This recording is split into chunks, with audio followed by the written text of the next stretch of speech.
Hello and welcome to the weekend edition of National Focus. I'm Jarna Hector, thanks for joining us. Topping the headlines, the stage is set for the 4th Women's Symposium, mental health program set to be reaping some success, and Energy Minister to lead a Dominican team on a geothermal plant visit to Guadeloupe next week. Stay with us for details of these and other stories when National Focus returns.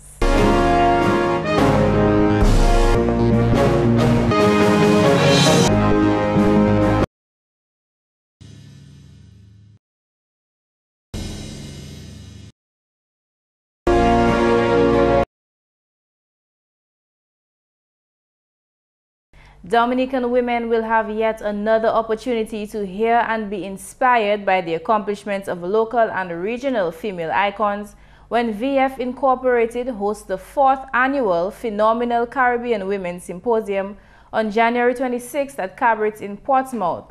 Symposium organizer VF Inc.'s Chief Executive Officer Dr. Valda Henry says since the first symposium back in 2007, there has been a growing interest from the public to participate in the activity. The interest this year is even bigger. And what is interesting is that so far, most of the interest have been from new people completely. But we have a core of about 60 or 70 women who have not missed any except the first, and we plan to see them there. We're sure we'll find them. We have a group, a very small group, who have been at everyone. They've been there from day one, and we're sure they will be here. The symposium is receiving support from the Bureau of Gender Affairs in the Ministry of Social Services, Community Development and Gender Affairs, which has partnered for the 2nd time with VF Inc. to host the symposium. Last year they collaborated with us for the first time. And again, they've decided that, they were again very pleased with the turnout. They were very pleased with the organization, the participation and the involvement. And so they've decided that this year they will collaborate again with us. And we hope they remain permanent collaborators because they too have added a new dimension, because they too choose some of the facilitate the speakers. And because of the outreach program, because they are in contact with so many women and from various women groups. Last year they were able to bring together a whole group of women who typically may not have come to it. They also assisted greatly in terms of transportation because we provide transport from town to Cabarets and back. But they provide the transport and we'll provide transport again from Daly Sea. So we're covering the east, down La Plaine, Frocassi, Bruce, Territory, Marigot, winding their way to Cabarets and taking them back. And so, and they collaborate in other ways, and that has added for us, a good dimension. Dr. Henry says during the symposium, participants will benefit from the life stories of 4 featured speakers, 3 of whom have already been confirmed. Dominicans Annette Saint-Hilaire, who was the first female mayor of Roseau, and First Caribbean International Bank's 2011 unsung hero, Gloria Walsh, will speak at the symposium. Vincentian Karen Hines will also seek to inspire Dominican women at the upcoming symposium. While the theme of the symposium remains the same as last year, which is what you can conceive, you can achieve because God has the power to deliver what He promises, the speakers are free to base their topics on that theme. One of those topics is finding your hidden treasures in secret places. This year we're going to be mesmerized by one Miss Karen Hines out of St. Vincent and the Grenadines, a resident in the US. And she's an interesting choice. She's relatively young. In fact, she's younger than I am. But we would put things in place in the different countries, asking, various groups to, nominate, persons that they believe, have a story worthy. We all have a story, but a person who they think, could speak. And all persons came back, maybe one, with her name. Our second speaker is going to be Miss Gloria Walsh. Gloria Walsh is the FCIB Unsung Hero of Dominica 2011. And from inception of the Phenomenal Caribbean Women's Symposium, we've always taken the person of the FCIB Unsung Hero for the Women's Symposium. And if it's a man, we'd said he would have gone for the Men's Symposium.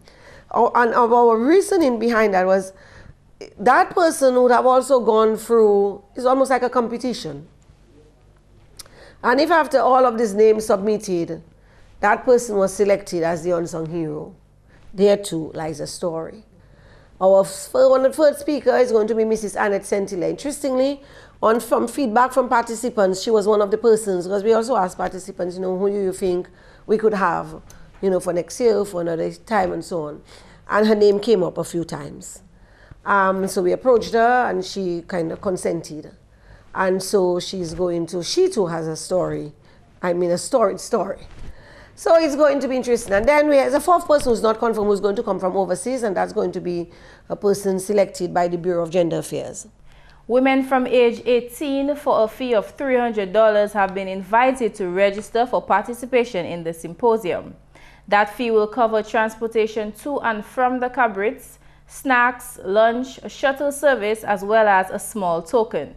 The Women's Symposium, to be held on January 26th at the cabarets, is expected to commence at 8 a.m. and will run until 6 p.m. Energy Minister Honorable Rayburn Blackmore will lead a team of Dominicans on a special visit to the Bouillon geothermal plant in Guadeloupe next week, Thursday. The team will comprise residents of the Roseau Valley, members of the media, and other interested parties. Minister Blackmore told a press conference earlier this week that the visit is intended to give members of the team a better understanding of geothermal operations in Guadeloupe. He says, more importantly, the visit will seek to convince the team that geothermal plants can in fact operate with minimal impact on the environment.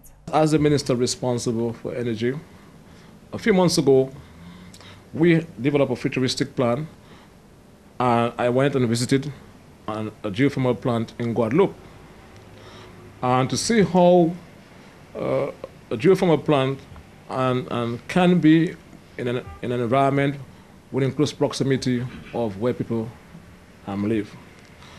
One of the significant things that has to be understood insofar as the plant in Guadeloupe is concerned, it was commissioned some 45 years ago when the technology was less advanced. What we're going to do is to afford the people of Loda, they'll be the one determining as to who constitute that team, members of the media, and we're not going to say to you who you bring. And the other interesting part is to see for themselves how that can be done in an environmentally friendly way. The planned visit to the Bouillon geothermal plant in Guadeloupe is one of several efforts by government to include all stakeholders in the process of developing Dominica's geothermal energy. Minister Blackmore says government will not be deterred by opposing voices to the project. We have to make a separation between the genuine concern of the people of Loda and the other portions of the valley, and persons who have made it their vocation to derail anything that is good for the country. Let me assure those folks that the effort to undermine progress in this country will not wash away government's commitment to bringing prosperity to the people of Dominica. We believe that the greatest legacy that the Roosevelt Skerritt administration can leave for the people of Dominica is one of energy independence. Government is convinced that geothermal energy will provide a cleaner and cheaper energy source for the people of Dominica. In other news, efforts to rehabilitate mentally ill patients back into society are said to be reaping some success. The Acute Psychiatric Unit, or APU, of the Princess Margaret Hospital over the past years has improved on its methods and approaches to treating mentally ill patients. The addition of more qualified and trained staff at the unit has also contributed to the program's success. Occupational therapist at the APU, Shasta Green, says patients who have been released from the unit have made remarkable progress in their respective communities. So whenever we go to district, the community members will tell us where to find the patients. They will not say, oh, look, that crazy person over there. They actually call the name. Say, look, Shasta over there sitting down talking to Joan, and they'll come and find me. And we actually have one patient who continually comes to occupational therapy every Tuesday and Thursday, and she's doing great.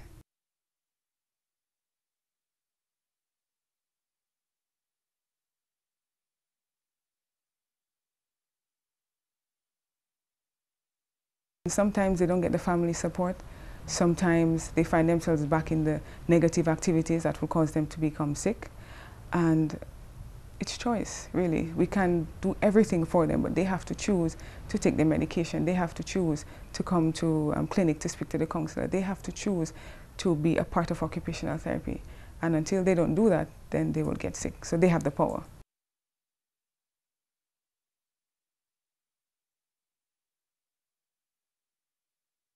I would like to see the public not look at mentally ill patients as crazy, because it's a sickness just like diabetes, just like hypertension, except their sickness is in their mind.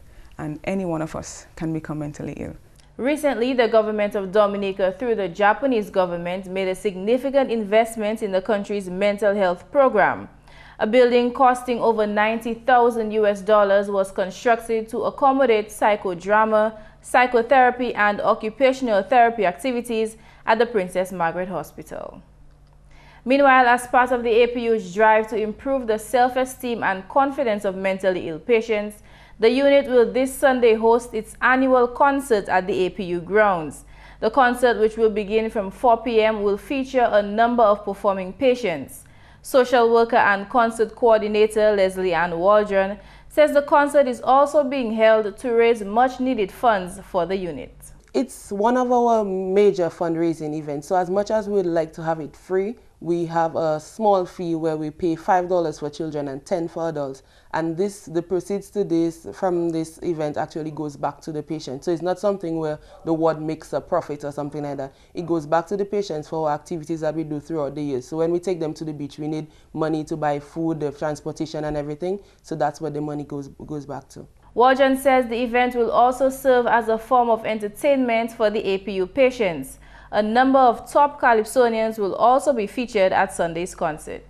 We have Daddy Chess, Sai, Observer. Observer is actually a nurse and he worked here at the psychiatric unit, so he's always happy about that. Then we have people like Clint Henderson. We have the Cicero Singers, who have always supported us. Tasha P will also be there on Sunday. We have the Africulture Tilt walkers. We see them all the time during Carnival. So yes, we have been getting that feedback, that positive feedback. As a matter of fact, when we call people, they say, you shouldn't even call us because it's something that we do every year and we're looking forward to doing. Performances from various cultural groups and individuals will also be highlighted at Sunday's APU concert. And the Isaiah Thomas Secondary School has been recognized as a noteworthy literacy partner in Dominica. Hands Across the Sea, a non-profit charitable organization dedicated to promoting literacy across the Caribbean, bestowed on the ITSS a $1,000 check and the 2012-2013 Literacy Award for Dominica. The presentation was made on the school grounds on Friday. According to a release from the organization, Hands Across the Sea has over the past 3 years donated about 3,600 books to the ITSS. Harriet Linsky, co-founder and executive director of Hands Across the Sea, gave a brief overview of the organization as well as a report on its work in Dominica and the Eastern Caribbean. Our goal is to try and improve literacy across the Eastern Caribbean by providing really great books to school libraries and sustaining those libraries with resources to make them places where kids can take books out and bring them home, read them and bring them back, so create borrowing libraries, and then to continue the process by helping with professional development, teacher training, library resources, that kind of thing. Over the past 5 years, we have shipped over 145,000 books to 250 schools, reading groups, and programs across the Eastern Caribbean. And here in Dominica, we've been pleased to support 51 schools and reading programs, shipping about 28,000 books, serving all those schools and reading programs. Principal of the Isaiah Thomas Secondary School, Jerome Badwell, is optimistic that the generosity of Hands Across the Sea means great things for his students and Dominica by extension. How can these young people survive in a growing nation, a developing nation, not being able to read? And I want to say also that the job opportunities are so limited. These young people have to be able to compete in a society where everybody is in search of a job. And so with the ability to read, I think they would be better positioned, to compete and to to fall in place in our society to make their contribution. Co-founder of Hands Across the Sea, Harriet Linsky, handed over the award to Principal Badwell.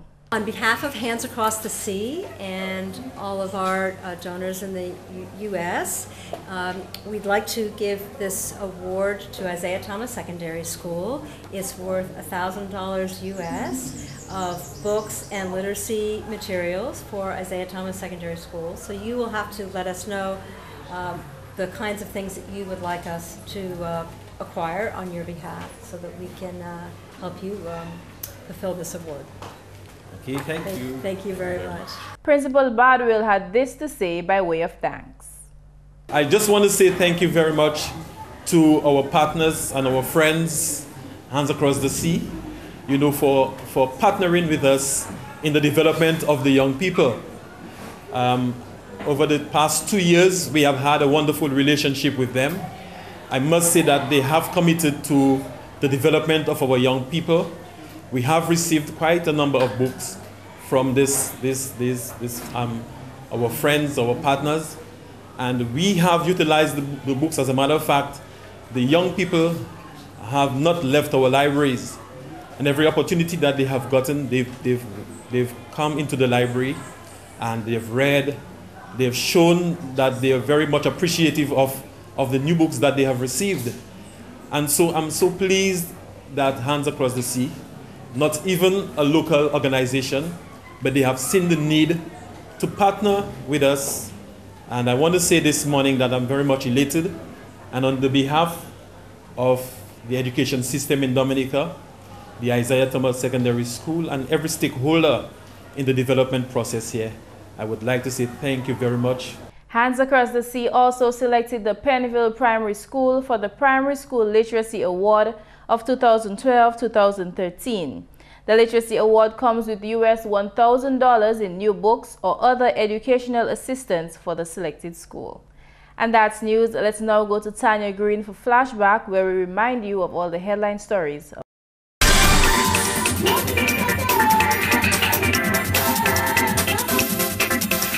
Thank you, Jarna. Here now are the major stories which made the news this week.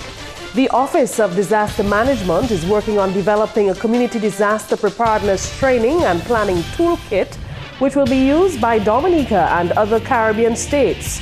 On Monday, the ODM, in collaboration with the Caribbean Disaster Emergency Management Agency, CIDEMA, began a 2-day workshop to develop the toolkit.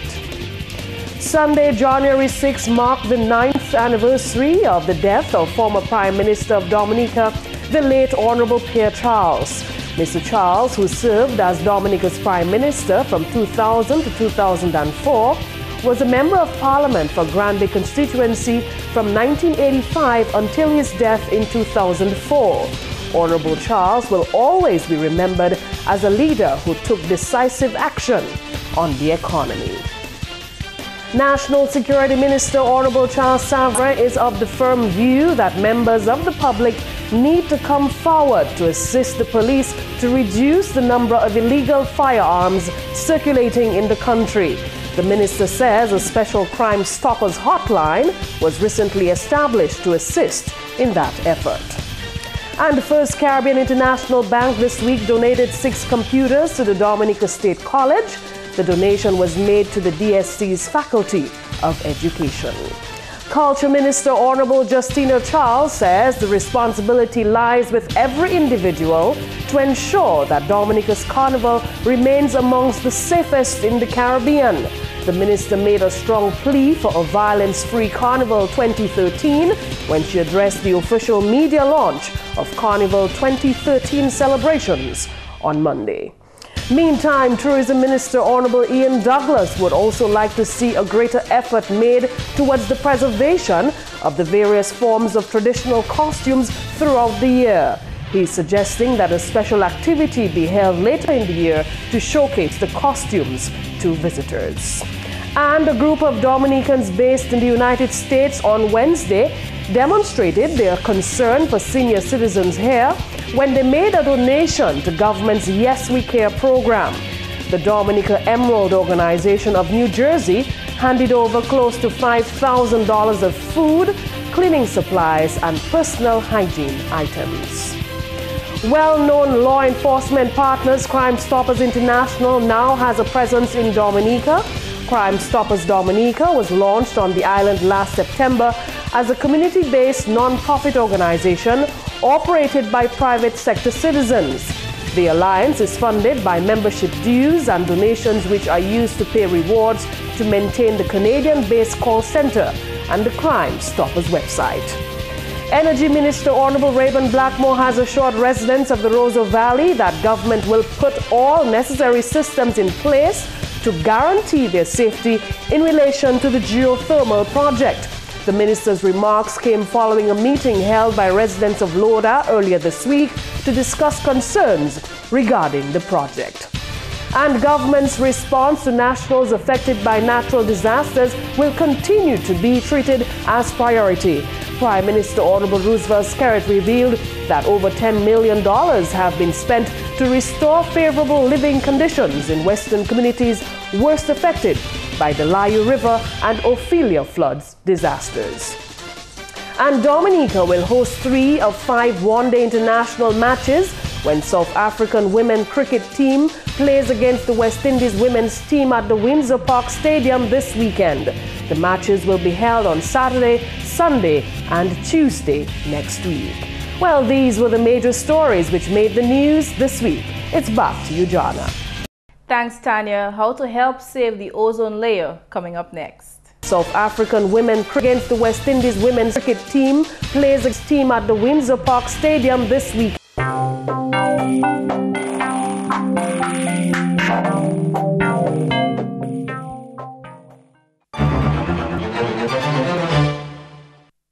Here's a simple tip you can use to reduce your carbon footprint. Try window shopping. If you have the urge to spend, try window shopping or at least browsing first. This helps ensure that you're only buying things that you really need or really want, and you're not just impulse buying. Remember, every item in a store, no matter how small, has a footprint. So if we're conscious consumers, we can reduce our own footprint, contributing less carbon dioxide this weekend. Team at the Windsor Park cricket team plays against the West Indies women's South African women cricket. To you, Jarna. We welcome your suggestions and comments. Please feel free to drop us an email at gis@dominica.gov.dm. Stadium this weekend. Team at the Windsor Park cricket team plays. Friend us on our Facebook page and South African women cricket. To you, Jarna. Fan page. You can also catch up West Indies women's focus newscasts on our GIS Dominica YouTube page. Stadium this weekend. Team at the Windsor Park cricket team plays. Thank you for watching and have a great South African women cricket against the West Indies women's. Stadium this weekend. Team at the Windsor Park. To you, Jarna. Cricket team plays. South African women cricket against the West Indies women's.